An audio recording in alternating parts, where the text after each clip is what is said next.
Hi all, welcome back to another episode of seat box. അപ്പോൾ ഞാനിന്ന് ഉണ്ടാക്കാൻ പോകുന്നത് ബീഫ് കീമ കറാഹിയാണ്. അതെന്താണെന്ന് വെച്ചാൽ പാകിസ്ഥാൻ ഡിഷാണ്. അപ്പോൾ അത് നമുക്ക് എങ്ങനെയാണെന്ന് നോക്കിയിട്ട് വരാം. പിന്നെ നമ്മൾ ബീഫ് എടുക്കുക. ബീഫ് കീമയാണ് ഞാൻ എടുത്തിട്ടുള്ളത്. പിന്നെ 3 സവാള നുറുക്കിയത് എടുത്തിട്ടുണ്ട്. പിന്നെ ഗ്രാമ്പു, പട്ട, ഏലക്ക 3 വെച്ച് എടുത്തിട്ടുണ്ട്. പിന്നെ ഒരു വയണയില, നമ്മുടെ അരക്കപ്പ് മല്ലിയില നുറുക്കിയത്, 2 വലിയ തക്കാളി നുറുക്കിയത്, പാകത്തിന് ഉപ്പ്, 1.5 ടീസ്പൂൺ മുളക് പൊടി, 1 ടീസ്പൂൺ മല്ലിപ്പൊടി, 3/4 ടീസ്പൂൺ ജീരകപ്പൊടി, പിന്നെ 3 ടേബിൾ സ്പൂൺ ഗീ എടുത്തിട്ടുണ്ട്, 2 വലിയ പച്ചമുളക്, 2 ടീസ്പൂൺ ജിഞ്ചർ ഗാർലിക് പേസ്റ്റ് എടുത്തിട്ടുണ്ട്. അതിനുശേഷം 3 ടേബിൾ സ്പൂൺ വെളിച്ചെണ്ണ എടുക്കുക. ഇനി അടുത്തതായിട്ട് ഒരു പാൻ അടുപ്പിൽ വയ്ക്കുക. ഇതിലോട്ട് 3 ടേബിൾ സ്പൂൺ വെളിച്ചെണ്ണ ഒഴിക്കുക. ഇതിലൂടെ തന്നെയാണ് നമ്മൾ നെയ്യ് ഒഴിക്കുന്നത്. നമ്മൾ ഈ ഒരു ബീഫ് കീമ കറാഹിക്ക് അത്യാവശ്യം ഓയിലും നെയ്യും ഒക്കെ വേണം, എങ്കിലേ ആ ഒരു കറിക്കൊരു ടേസ്റ്റ് വരത്തുള്ളൂ. ഓക്കെ, ഇനി ഇതിലോട്ട് നമ്മൾ എടുത്ത് വെച്ചിരിക്കുന്ന സ്പൈസസ്, ഗ്രാമ്പൂ, പട്ട, വയണയില, ഏലക്ക, ഇതൊക്കെ ഒന്നിട്ട് പൊട്ടിക്കുക. പൊട്ടിയതിന് ശേഷം ഇതിലോട്ട് ഇഞ്ചി വെളുത്തുള്ളി പേസ്റ്റ് ഇട്ട് ഒന്ന് മൂപ്പിക്കണം. മൂപ്പിച്ചതിന് ശേഷം അതിൻ്റെ ഒരു പച്ച മണം ഒന്ന് മാറണം. ഇനി ഇതിലോട്ട് നമ്മൾ നുറുക്കി വെച്ചിരിക്കുന്ന സവാള, ആ ഒരു സവാളയും കൂടെ ഇട്ട് നന്നായിട്ടൊന്ന് വഴറ്റി കൊടുക്കണം.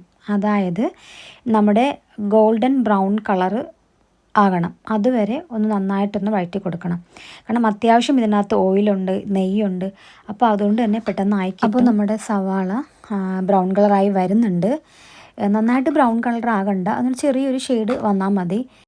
അപ്പോൾ അടച്ച് വെച്ച് ഒരു 5 മിനിറ്റ് കുക്ക് ചെയ്യണം. എന്നിട്ട് വീണ്ടും ഒന്ന് ഓപ്പൺ ചെയ്ത് നോക്കണം. അപ്പോൾ ഇപ്പോൾ നന്നായിട്ട് കളറൊക്കെ വന്നിട്ടുണ്ട്. ഇനി ഇതിലോട്ട് നമ്മൾ നുറുക്കി വെച്ചിരുന്ന തക്കാളി ഇട്ട് നന്നായിട്ടൊന്ന് മിക്സ് ചെയ്ത് കൊടുക്കണം. നല്ലതുപോലെ ഒന്ന് മിക്സ് ചെയ്ത് കൊടുക്കണം. അപ്പോൾ മിക്സ് ചെയ്തതിന് ശേഷം വീണ്ടും ഒരു 2 മിനിറ്റ് ഒന്ന് അടച്ച് വെക്കണം. കാരണം തക്കാളിയൊക്കെ ഒന്ന് ജസ്റ്റ് ഒന്ന് നന്നായിട്ട് വെന്ത് പോകണ്ട, ചെറുതായിട്ടൊന്ന് വെന്താൽ മതി. ഇനി ഇതിലോട്ട് നമ്മൾ ബീഫ് കീമ അതിനകത്തിട്ട് നന്നായിട്ടൊന്ന് മിക്സ് ചെയ്യണം. അതായത് നമ്മൾ സ്പൂണ് കൊണ്ട് ആ ഒരു നെയ്യിലും ഓയിലും കിടന്ന് ഈ ഒരു ബീഫിൻ്റെ കളറൊന്ന് ചേഞ്ച് ആവണം. ഇപ്പോൾ കളറൊക്കെ ഒന്ന് ചേഞ്ച് ആയിട്ടുണ്ട്. ചേഞ്ച് ആയതിന് ശേഷം വീണ്ടും ഒരു 5 മിനിറ്റ് ഒന്ന് അടച്ച് വെച്ച് ഒന്ന് കുക്ക് ചെയ്യണം. ഇനി നമ്മൾ ഇതിനകത്തോട്ട് ഇടുന്നത് പാകത്തിന് ഉപ്പിടണം. ഉപ്പിട്ട് നന്നായിട്ടൊന്ന് മിക്സ് ചെയ്യണം. കാരണം ഈ നെയ്യിൻ്റെയും ഓയിലിൻ്റെയൊക്കെ ഒരു ഫ്ലേവർ അതിനകത്ത് വരണം. ഇനി നമ്മൾ ഇതിനകത്തോട്ട് ഇടുന്നത് മുളക് പൊടി, മല്ലിപ്പൊടി, ജീരകപ്പൊടി, ഇത് 3 കൂടെ ഇട്ടിട്ട് നന്നായിട്ടൊന്ന് മിക്സ് ചെയ്ത് കൊടുക്കണം. കാരണം അതിൻ്റെ ഒരു പച്ച മണമൊക്കെ അങ്ങ് മാറണം. അതുവരെ നന്നായിട്ടൊന്ന് ആ ഓയിലെല്ലാം കൂടി മസാലയിൽ പിടിച്ച് നല്ലൊരു ഫ്ലേവർ വരും. അതുവരെ നമ്മളൊന്ന് മിക്സാക്കി കൊടുക്കണം. ഈ നമ്മൾ ഇട്ടേക്കുന്ന മസാലയൊക്കെ ബീഫിലോട്ടൊന്ന് പിടിക്കണം. ബീഫും ആ എണ്ണയും നെയ്യും എല്ലാം കൂടെ നല്ലൊരു മിക്സായി നല്ലൊരു ഫ്ലേവർ വരും. അപ്പോൾ അതിൻ്റെ മേളിലോട്ട് ഇങ്ങനെ എണ്ണ തെളിഞ്ഞ് വന്നുകൊണ്ടേയിരിക്കും. ആ ഒരു ടൈം ആകുമ്പോഴത്തേക്കും നമ്മുടെ 1/2 ടീസ്പൂൺ കുരുമുളക് പൊടി കൂടി ഇടാം.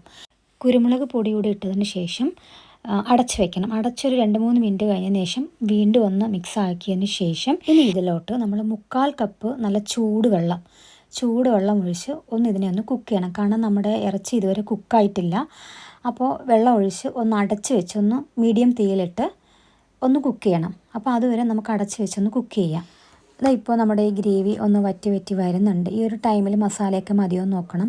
ഞാൻ അത്യാവശ്യം എരിവ് കുറച്ചാണ് വെച്ചേക്കുന്നത്. നിങ്ങൾക്ക് വേണമെങ്കിൽ ഇപ്പോൾ കുരുമുളക് പൊടിയൊക്കെ ഒന്ന് കുറച്ചുകൂടെ ഒന്ന് ആഡാക്കി കൊടുക്കാം.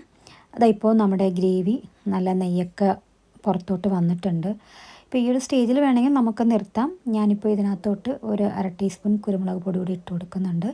പിന്നെ ഇതിലോട്ട് നമ്മൾ എടുത്ത് വെച്ച 2 പച്ചമുളക് ഇതിനകത്ത് ഇട്ട് കൊടുക്കുകയാണ്. എന്നിട്ട് നന്നായിട്ടൊന്ന് മിക്സ് ചെയ്ത് കൊടുക്കുക. ഇനി ഇതിലോട്ട് നമ്മുടെ മല്ലിയില, ചോപ്പ് ചെയ്ത മല്ലിയില കൂടി ഇട്ട് കൊടുക്കുകയാണ്. എന്നിട്ട് നന്നായിട്ടൊരു മിക്സ് ചെയ്യുക. ഈ ഒരു സ്റ്റേജ് ആകുമ്പോൾ നമുക്ക് ഫ്ലെയിം അങ്ങ് ഓഫാക്കാം. ജസ്റ്റ് ഒന്ന് മിക്സ് ചെയ്തതിന് ശേഷം ഫ്ലെയിം അങ്ങ് ഓഫാക്കാം. അപ്പോൾ നമ്മുടെ ബീഫ് കീമ കറാഹി ഇവിടെ റെഡി ആയിട്ടുണ്ട്. ഇപ്പോൾ അടുത്ത് ബൗളിലോട്ട് സെർവ് ചെയ്യാം. ഈ ഒരു ഡിഷ് നമുക്ക് പെറോട്ടയുടെ കൂടെയും ചപ്പാത്തിയുടെ കൂടെയും നാണിൻ്റെ കൂടെയും കഴിക്കാം. അങ്ങനെ നമ്മുടെ ബീഫ് കീമ കറാഹി റെഡി ആയിട്ടുണ്ട്. ഈ ഒരു ചാനൽ നിങ്ങൾക്ക് ഇഷ്ടപ്പെടുകയാണെങ്കിൽ subscribe, like and share and comment. അപ്പോൾ എല്ലാവരും ഇതൊന്ന് ട്രൈ ചെയ്ത് നോക്കിയിട്ട് ഒന്ന് കമൻറ്റ് ചെയ്യണം കേട്ടോ.